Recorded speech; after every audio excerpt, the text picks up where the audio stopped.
pour une fois que le juge avait dit maintenant que Karim Wade, vraiment, qu'il soit extrait parce qu'il a des droits pour venir faire ses réclamations devant ces personnes qui l'accusent de s'être enrichi de 47 milliards de francs CFA à Singapour. Donc, il faut vraiment que cette affaire soit tranchée. Il nous dit, maître, à la prochaine audience, je jugerai cette affaire. Hein, monsieur le procureur, s'il vous plaît, faites extraire, comme le veut la défense, monsieur Karim Wade. Et le procureur, à notre grande surprise, prend lui aussi son courage à deux mains. La veille de l'audience, fait un ordre d'extraction qu'il envoie à la maison d'arrêt de Rebeuss pour exiger que M. Karim Wade soit extrait et qu'au moins qu'il vienne se confronter avec Pape Albouri Ndao, où c'était une question qui intéressait toute l'opinion sénégalaise et internationale. Le jour même où M. Karim Wade doit être extrait, il est extrait de sa cellule, il est présenté à 8h30 dans la cour, toutes les dispositions sont prises, un ordre vient du palais et du ministère de la Justice pour demander qu'on retourne M. Karim Wade du fond de sa cellule. Et voilà comment, pendant qu'on cherchait mais d'où venait l'ordre et qu'est-ce qui avait bien pu faire revenir, annuler un ordre d'un procureur de la République quand même, pour une affaire d'extraction, le juge lui-même met l'affaire de côté pour dire on va attendre M. Karim Wade, les avocats, en attendant on appelle d'autres affaires. Le procureur reçoit des instructions et des ordres, il se lève, il dit monsieur le juge, s'il vous plaît, je demande le renvoi, finalement je ne suis plus prêt, etc. Alors que lui, la veille, il avait demandé l'extraction de Karim Wade.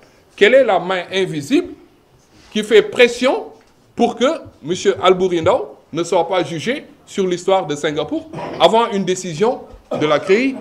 Et l'affaire était en état et tout le monde était d'accord. Donc voilà les deux exemples que je vous montre. Je pourrais terminer par un troisième exemple que, au début du procès, vous y étiez, vous, messieurs de la presse, et le juge lui-même avait listé que 97 témoins seraient entendus.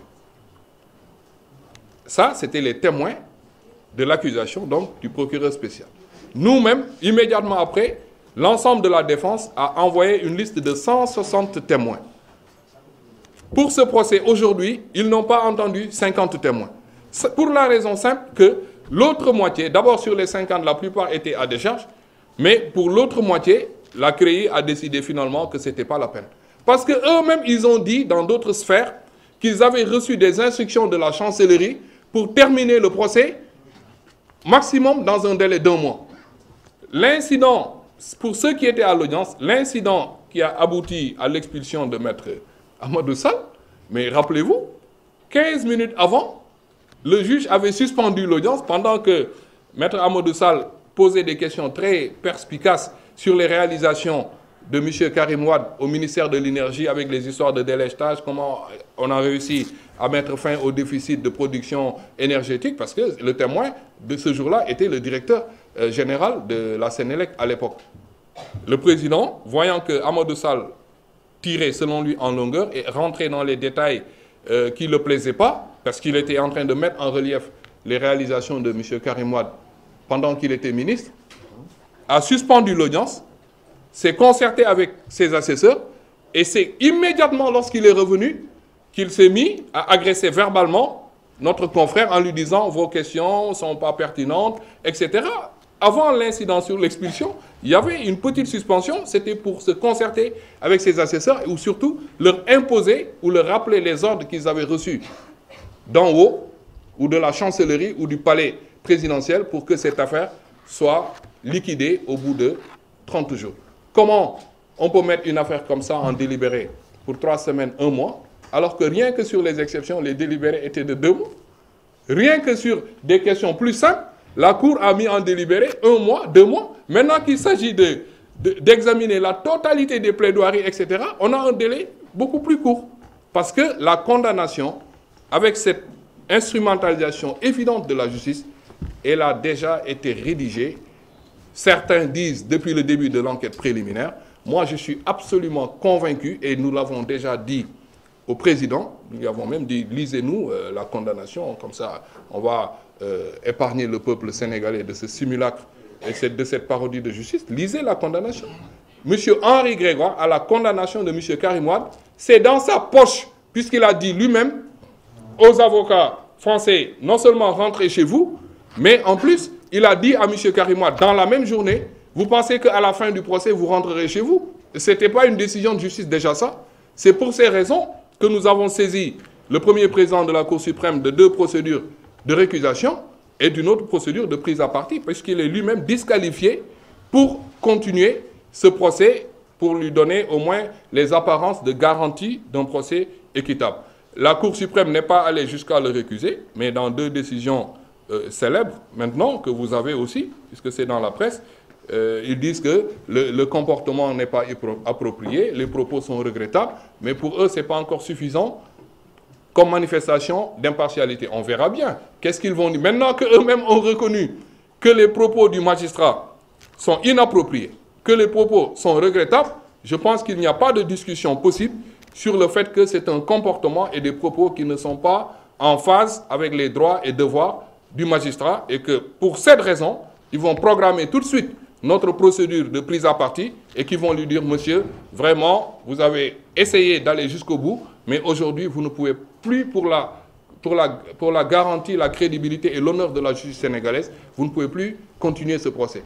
À moins qu'on ne bloque encore nos demandes et nos procès en prise à partie, jusqu'à la condamnation prochaine de M. Karim Wade le 23 mars, à 5 ans de prison, ou pour montrer qu'on ne suit pas le parquet jusqu'au bout. Mais alors là, vous allez voir que, en termes de milliards, même dans le réquisitoire, ce qui les intéresse, c'est uniquement les droits. Parce que toute cette instrumentalisation, elle a bien un objectif, elle a un but. Maître Amadou Sall vous l'a dit, c'est d'empêcher la compétition de M. Karim Wade à la prochaine élection présidentielle.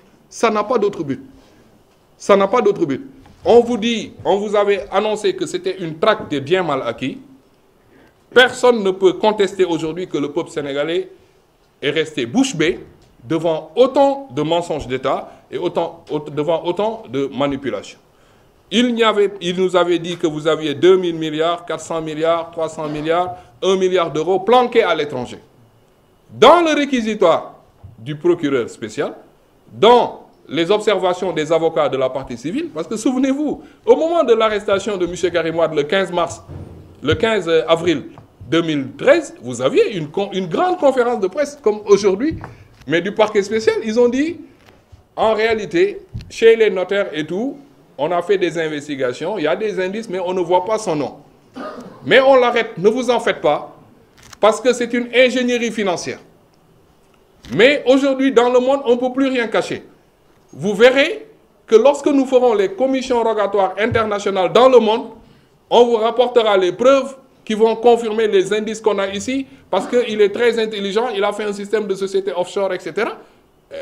C'était pas son arrestation, contrairement à ce qu'on dit, c'était pas une demande sociale, mais les gens disaient, bon, on est dans un état de droit, peut-être il est présumé innocent, il va rester un peu à Rebeuss, mais nous, on va voir, est-ce que le procureur... Alors, 2 ans d'enquête planétaire. Je vous dis, en Afrique, ou dans le tiers-monde, je ne sais pas, et à part Sani Abacha, vous n'avez aucun homme politique qui ait fait l'objet d'une enquête de cette envergure. Presque 30 commissions rogatoires dans le monde.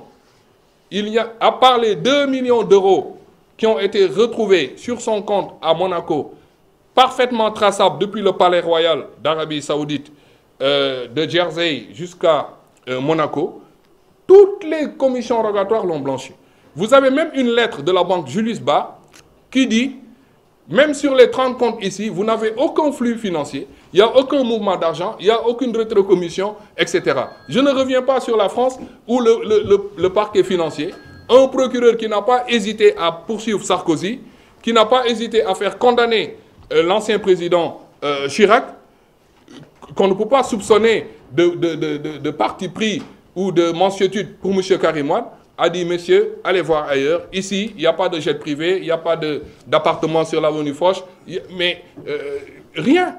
Alors, moi, ce qui nous intéressait pour nous, la défense, c'était d'entendre le procureur qui avait fait une conférence de presse le 15 avril, le jour de l'arrestation, dire que je vais vous rapporter, je n'ai pas suffisamment de preuves, j'ai des indices, mais lorsque je finirai les commissions rogatoires et l'enquête un peu partout dans le monde, on reviendra vous donner les preuves que M. Karim Wade a fait tel et tel montage. Mais vraiment, au moins pour l'honneur de la justice sénégalaise, par respect au peuple sénégalais, la première chose que le parquet spécial devrait faire en se levant pour livrer son réquisitoire, c'était de dire voilà ce que je vous rapporte de Singapour, voilà ce que je vous rapporte de Monaco, voilà ce que je vous rapporte des îles Vierges britanniques, voilà ce que je vous rapporte de la coopération internationale. Vous n'avez rien entendu de ça. Il a préféré parler de Maître Ciré Clédor Ly qui était au fond de la salle. Il a préféré parler des avocats qui ont fait une défense de rupture. Et les avocats de l'État, ils ont passé leur temps à insulter le président Wade. Oui, c'est des voleurs, à insulter M. Karim Wade, etc. Mais dans un réquisitoire, et vous étiez dans le procès depuis le mois de juillet. Dans un réquisitoire, c'est le moment, et ça, il faut le savoir, vraiment, on le partage. Aujourd'hui, dans un réquisitoire, l'accusation apporte ses preuves.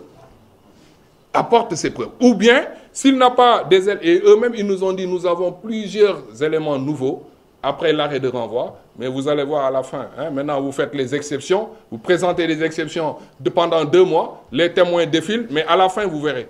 Donc, pour nous, c'est pour ça, M. Ciré Clédor, nous l'avons envoyé en civil dans la salle. Il est citoyen et le procès est public. C'était pour entendre.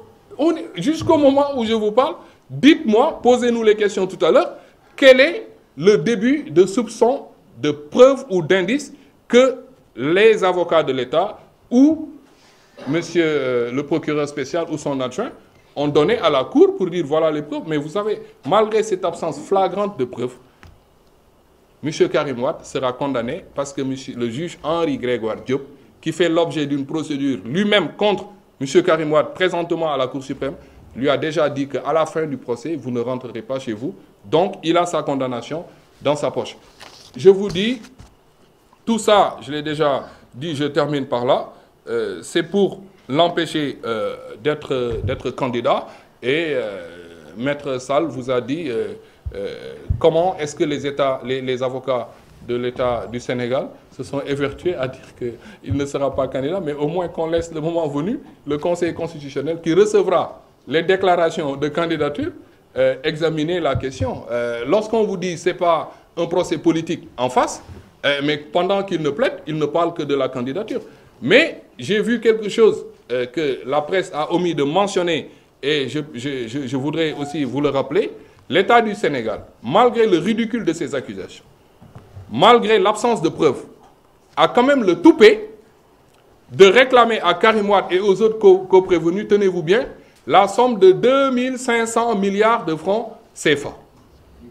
Puisque 250 milliards pour chaque prévenu, multiplié par 10, il y a 10 prévenus, ça fait bien 2500 milliards. Plus 250 milliards de dommages et intérêts, ça fait 2700. Mais alors, dans l'arrêt de renvoi, pourquoi ils sont passés de 1 milliard d'euros pendant la mise en demeure à 117 milliards, dont la moitié n'existe pas, et dont l'autre moitié est une aggravation et une simple affabulation, une évaluation fantaisiste des sociétés qui appartiennent à Bibo Bourgi, etc. Non seulement c'est extrêmement grave sur le plan politique et sur le respect des institutions démocratiques, mais ce scandale judiciaire aura des conséquences que vous n'avez pas fini aujourd'hui d'apprécier et d'imaginer. Je vous donne un seul exemple ou 2 exemples. La profession de notaire au Sénégal, je pense qu'on peut mettre une croix dessus. Ça ne sert plus à rien, puisque d'après la CREI et d'après le procureur spécial, et d'après la raison que va leur donner le juge Henri Grégoire, les actes notariés n'ont plus aucune valeur. Ce qui marche au Sénégal aujourd'hui, c'est la déclaration d'un témoin qui aura été menacé ou soudoyé, etc. Voilà le premier exemple. Le deuxième exemple, c'est que si on suit la CREI, la conservation foncière, la conservation des hypothèques, les titres fonciers au Sénégal, ça n'a plus aucune valeur. Il suffit simplement de trouver quelqu'un d'assez peureux pour venir raconter des histoires à la barre d'une juridiction pour dire que tel titre foncier appartient à Modou Sall, à tel ou à Tartampion, comme dirait Maître Jean-René Fartois, monsieur